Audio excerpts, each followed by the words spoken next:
ত্রিপুরা সরকারের অধীনে যারা যারা পুলিশ কনস্টেবল ইউজিটি টিচার বা গ্র্যাজুয়েট টিচার হিসেবে জয়েন করছো বা অফার পাচ্ছ, সবাইকে অভিনন্দন এবং ধন্যবাদ জানাচ্ছি।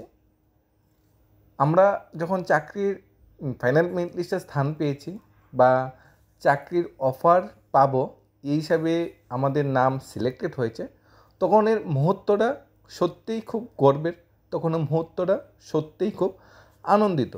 পাশাপাশি আমাদের মাঝে অনেকগুলো কুইরি সৃষ্টি হয় বা অনেকগুলো জিজ্ঞাসা সৃষ্টি হয় যে আমরা তো চাকরির মেরিট লিস্টে স্থান পেয়েছি, এখন আমরা অফার পাবো, অফার যে পাওয়া তার প্রসেসটা কি, অফার পাওয়ার পর জয়নিং বা পোস্টিংয়ের প্রসেসটা কি, চাকরিতে জয়েন করার পর কী কী ডিউটি রেসপন্সিবিলিটি আসতে পারে, চাকরির যে প্রথম মাসের পরে যে মাইনে দেওয়া হবে বা স্যালারি দেওয়া হবে সেটা কত, এর মধ্যে ফিক্সড পের বিষয় আছে, কারণ টিচিং পোস্টে চাকরি হলে ফিক্সড পে করতে হয়, যদিও কনস্টেবলের চাকরি রেগুলার, তাহলে প্রথম মাসের বেতনটা কত আসবে, পুরো অনেকগুলো কুইরি আমাদের মাঝে বিরাজ করে। সেই কুইরিগুলার যথাযথ আমরা সলিউশন বা যথাযথ সেই কুইরিগুলার যে অ্যান্সার বা তথ্য সহকারে আলোচনা করার চেষ্টা করব।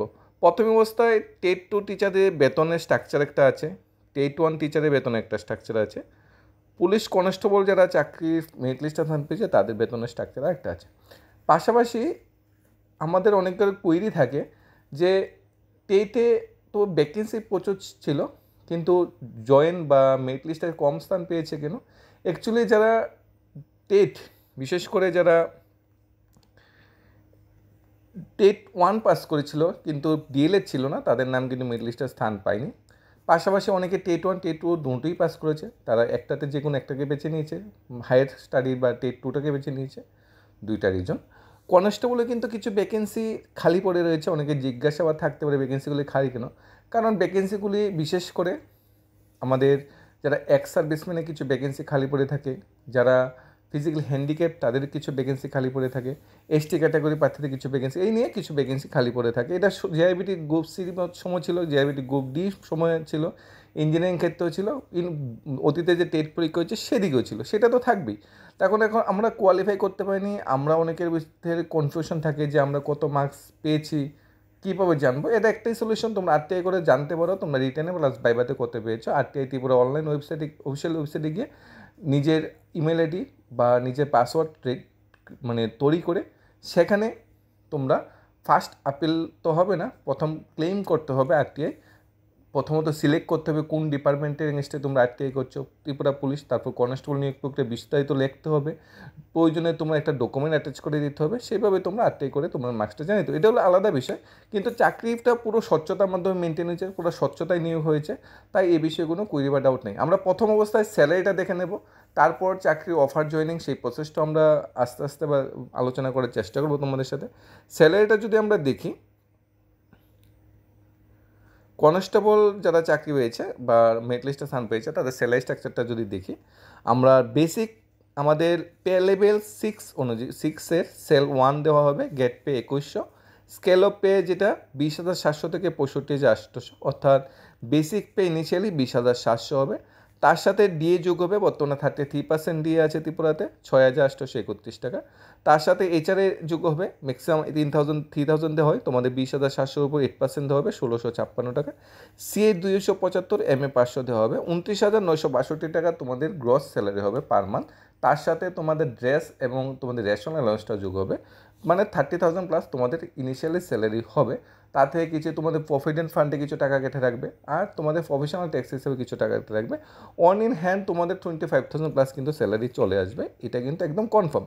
পাশাপাশি যদি আমরা পুলিশ কনস্টেবল নিয়োগের যদি প্রসেসটা দেখি, এখন অফার যেগুলো দেওয়া হচ্ছে, আমরা আগে দেখতাম অফার পোস্ট অফিসের মাধ্যমে বাড়ি বাড়ি অফার প্রেরণ করা হতো, বাড়ি বাড়ি অফার পাঠানো হতো, কিন্তু বর্তমান সময়ে কিন্তু পোস্ট অফিসের মাধ্যমে কিন্তু অফার দেওয়া হয় না, সরাসরি কোনো একটা বড় ধরনের অনুষ্ঠান করা হয় যেখানে নেতা মন্ত্রী সবাই থাকে, কেন্দ্রীয় মিনিস্টার অনুষ্ঠান বাদ চলে থাকে, তারপর সেই অনুষ্ঠানের মাধ্যমে সবার হাতে অফার তুলে দেওয়া হয়। সেটা এখন নতুন প্রজন্মের অফার বিলির এটাই প্রসেস, আগে অবশ্য এরকমভাবে অফার বিলি করা হতো না।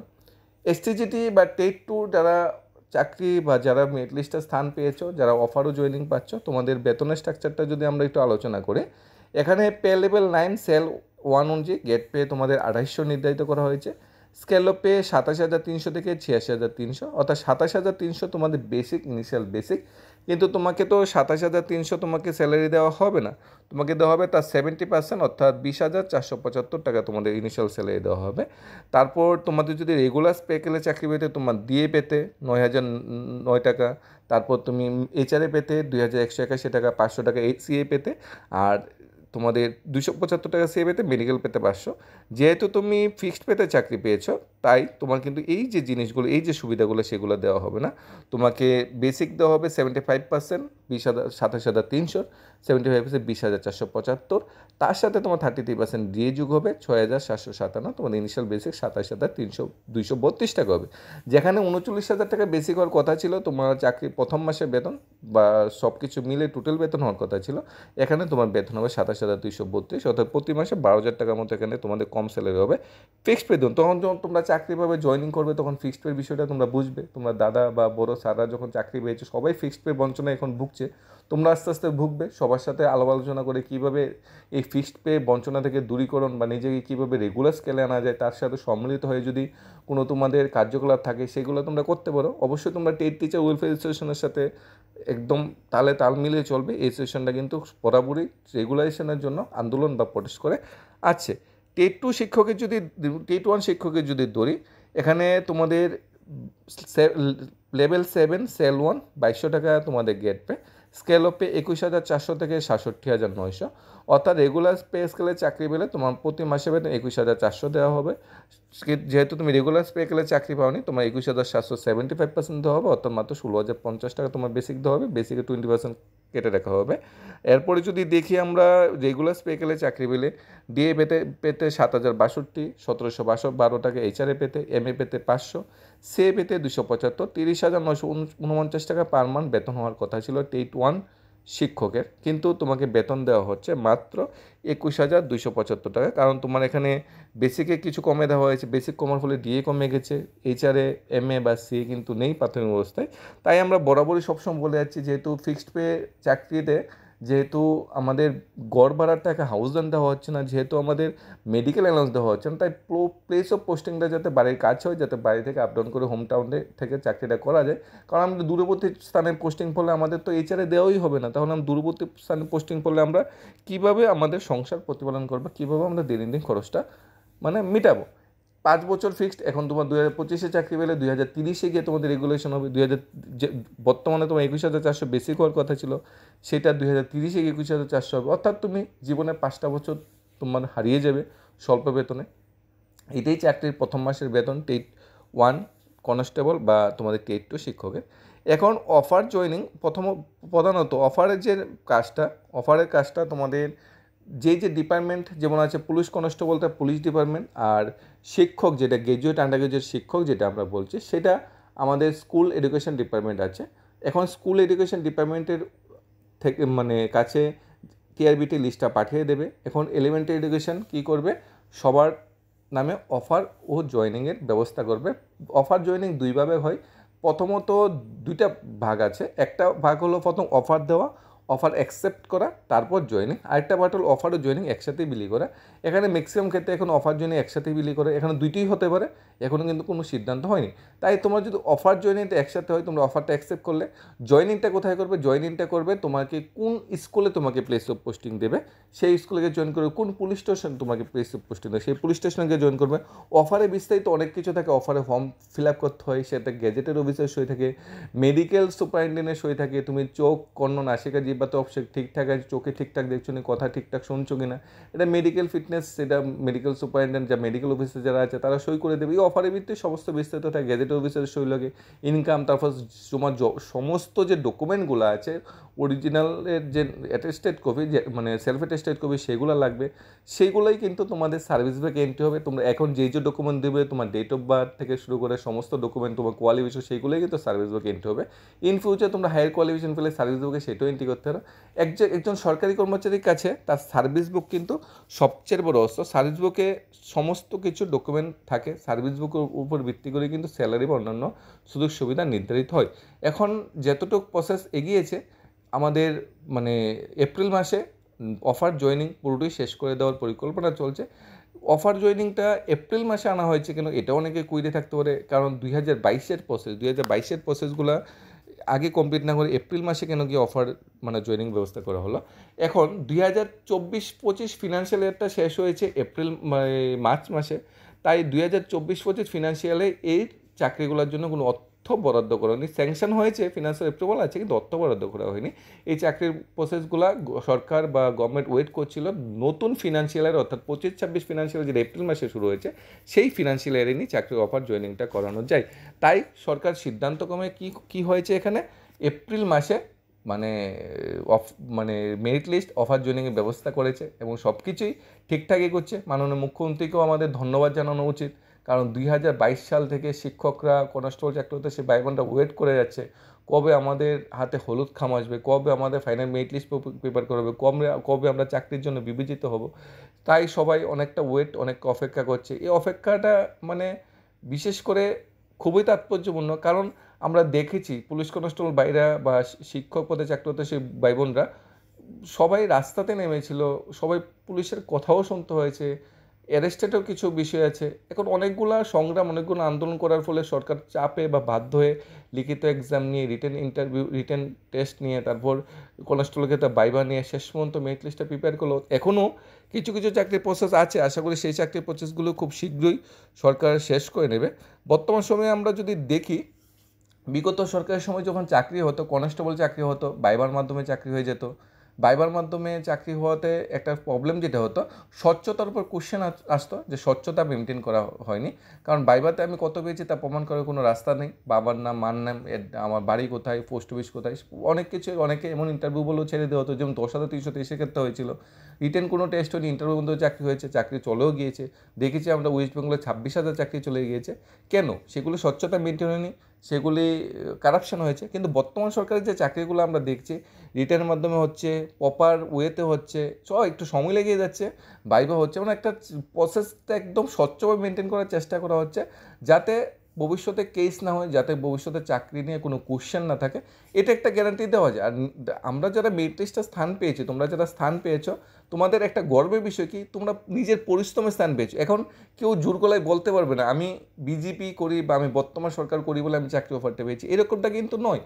সিপিএম কংগ্রেস বলো, ত্রিপুরা মথা বলো, যে কোনো পার্টির ছেলে মেয়ে, মানে পার্টির সমর্থিত পরিবারের ছেলেমেয়েরা কিন্তু বর্তমানে চাকরি পাচ্ছে, কারণ একটাই, স্বচ্ছতা মানে মেনটেন করছে। যারা বাড়িতে বসে ঠিকঠাকভাবে পড়াশোনা করছে তারা কিন্তু চাকরি অফার নিয়ে চলে যাচ্ছে, যারা মানে আন্দোলন প্রটেস্টে যাচ্ছে, সরকারের পিছিয়ে পিছিয়ে ঘুরছে, পার্টির পিছিয়ে ঘুরছে, তারা কিন্তু সেই চাকরি অফারটা পাচ্ছে না। কারা পাচ্ছে? যারা ঠিকঠাকভাবে পড়াশোনা করছে। তাই তুমি ঠিকঠাকভাবে পড়াশোনা করেছো, ঠিকঠাকভাবে রিটেন এক্সাম দিয়েছো, ভাইবার জন্য ঠিকঠাকভাবে প্রিপারেশন নিয়েছো, তাই কিন্তু তোমার মেরিট লিস্টটা স্থান পেয়েছে। ও ভালো ভালো মার্কস পেয়ে সবাই মেরিট লিস্টটা স্থান পেয়েছে। এখন যারা যারা মেরিট লিস্টটা স্থান পেয়নি, যদি কোনো কনফিউশন কুইরি থাকে যে স্বচ্ছতা মেনটেন হয়নি, তোমার প্রবলেম থাকতেই পারে, অনেকের কুইরি থাকতেই পারে, সেটা যার যার পার্সোনাল বিষয়। তবে আমরা একটা গাইড করবো কি, তোমরা আগে আরটিআই করো, আরটিআই ত্রিপুরা বলে অফিসিয়াল ওয়েবসাইটে গিয়ে আরটিআই করে তোমরা জানো তোমরা রিটেনে প্লাস ভাইভাতে কত পেয়েছো, আলাদা আলাদা করে সেটা জানো। ব্লগে একটা ডকুমেন্ট অ্যাটাচ করতে হবে, ডকুমেন্ট যেটা অ্যাটাচ করতে হবে সেটা হলো তোমাদের এডমিট কার্ড যেটা আছে সেটা অ্যাটাচ করে দিতে হবে। আরটিআই করতে কোনো প্রবলেম হলে তোমরা সাজেস্ট করতে পারো, প্রয়োজন পড়লে সেটা একটা ভিডিও করে দেবো, তাহলে তোমাদের কনফিউশনটা দূর হয়ে যাবে। কারণ এখানে যারা মেরিট লিস্টে স্থান পেয়েছে তারা কিন্তু সবাই মার্কস দেওয়া হয়েছে, যারা মেরিট লিস্টে স্থান পেয়নি তাদের কিন্তু কোনো মার্কস দেওয়া হয়নি। তাই স্বাভাবিকভাবে যারা স্থান পেয়নি তারা মার্কস জানতে গেলে আরটিআই করে জানতে হবে। এরপর যদি তোমার মনে হয় যে রিটেনে তোমার মার্কসটা কমে এসেছে, তুমি আরটিআই করেছো, আরটিআই ফার্স্ট আপিল করতে পারো।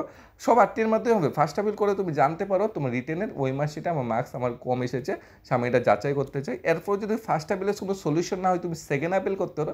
সেকেন্ড আপিলে যদি কোনো সলিউশন না হয়, তুমি ডাইরেক্ট হাইকোর্টে গিয়ে কেস করতে পারো যে আমি রিটেনে 70 পাওয়ার কথা, আমাকে 50 দেওয়া হয়েছে, 20 মার্কস কম দেওয়া হয়েছে। তখন কিন্তু হাইকোর্টে ওই মার্কশিট দেখাতে সরকার বাধ্য। কিন্তু একটা ধাপ আছে, একটা প্রক্রিয়া আছে, একটা প্রসেস আছে। হঠাৎ করে কোর্টে চলে গেলেই সব কিছু সলিউশন হয়ে যায় না। আগে দপ্তরের কাছে যেতে হবে, দপ্তরের কাছে তুমি এইভাবে গেলে তো হবে না। অনলাইন আরটিআই করো, অনলাইন আরটিআইয়ের মাধ্যমে তোমার মার্কসটা জানো। অনলাইন আরটিআইয়ের মানে যে উত্তরটা ম্যাক্সিমাম 1 মাস সময় লাগে, 1 মাস সময় উত্তর দিয়ে দিই। ফার্স্ট আপিল করলে 7-8 দিন, সেকেন্ড আপিল করলে আরও 7-8 দিন সময় লাগবে। এরপর কোনো সলিউশন হলে হাইকোর্টে যেতে পারো। কিন্তু ভাইভাতে যদি তোমাকে কেউ কম দিয়ে থাকে, 15তে কেউ তোমাকে 5 দিয়েছে, 4 দিয়েছে, 3 দিয়েছে, এই নিয়ে কেস করে কোনো লাভ হবে না। কারণ ভাইবার মার্কসটা ইন্টারভিউর উপর ডিপেন্ড করছে, ইন্টারভিউ তুমি যেমন দিয়েছো ভাইবা তেমন মার্কস দিয়েছো। তবে রিটার্নে যদি কম পেয়ে থাকে সেভাবে সাজেস্ট করতে হবে।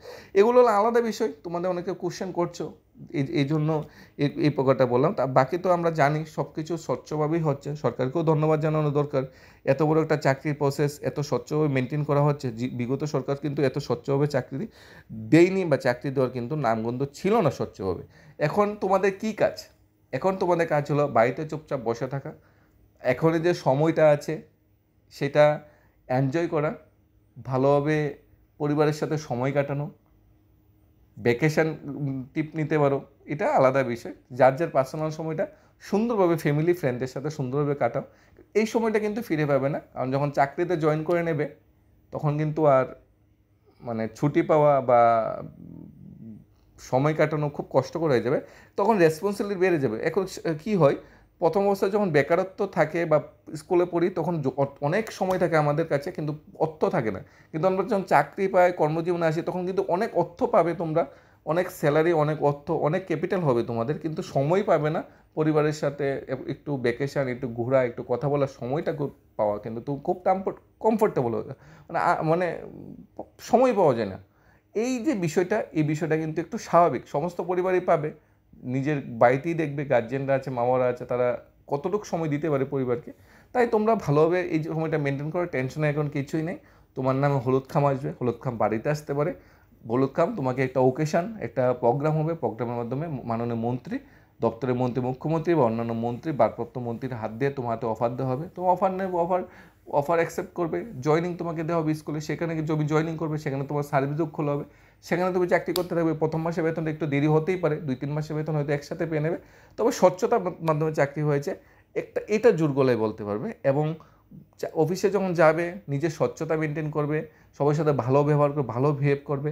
এখন চাকরির ক্ষেত্রে কি হয়, এক অফিসে কিন্তু সবাই চাকরি করে না, কিন্তু তোমার ব্যবহারটা যদি এই অফিসে ভালো থাকে, তোমার যদি প্লেস অফ পোস্টিংটা ভালো হয়, কাজটা ভালো হয়, তাহলে কিন্তু তোমাকে এখান থেকে কিন্তু কেউ ট্রান্সফার করতে চাবে না, বা অফিসাররা চাবে তুমি এক সেখানেই থাকো, কারণ তোমার প্লেস অফ পোস্টিংটা ভালো, তুমি ভালো ব্যবহার করে। তাছাড়া ভালো ব্যবহার করলে আরও, বা স্বচ্ছতা মেনটেন করলে আরেকটা বেনিফিট কি, তোমার এই অফিসটায় চলে গেলেও সবাই কিন্তু তোমার নামে কেউ খারাপ বলবে না। তাই নিজের চরিত্রটা, নিজের ভদ্রতাটা মেনটেন করে চাকরি করাটাই শ্রেষ্ঠ, কারণ চাকরির ক্ষেত্রে সম্মান হলো সবচেয়ে বড় কথা, স্বচ্ছতা হলো সবচেয়ে বড় কথা। স্বচ্ছতা মেনটেন করে ত্রিপুরা উন্নয়নে আশা করি তোমরা আরও ভালোভাবে কাজ করবে এবং তোমাদের ভবিষ্যৎ আরও সুদৃঢ় হবে। এই ছিল আজকে টোটাল চাকরির প্রসেস, তোমার জয়েনিং প্রসেস, তারপর স্যালারি বিষয়ে কথা বলা, এবং ভবিষ্যতে তোমাদের কী প্ল্যান থাকতে সে বিষয়ে কথা বলা। আর চাকরির প্রথম অবস্থায় ফিক্সড পেতে যারা চাকরি পাবে বা রেগুলার পে স্কেলে যাকে চাকরি হবে, লোন জিনিসটা থেকে দূরে থাকার চেষ্টা করবে। দেখবে লোন জিনিসটা পদে পদে তোমাকে তোমাকে যন্ত্রণা দিই, সেই লোন জিনিসটা থেকে দূরে থাকার চেষ্টা করবে। তোমাদের ভবিষ্যতের জন্য শুভকামনা রইল। আশা করি তোমাদের আপকামিং ভবিষ্যতে তোমরা আরও উন্নতির শিখরে বুঝতে পারবে। ধন্যবাদ সবাইকে। Studies of Tripura YouTube channel.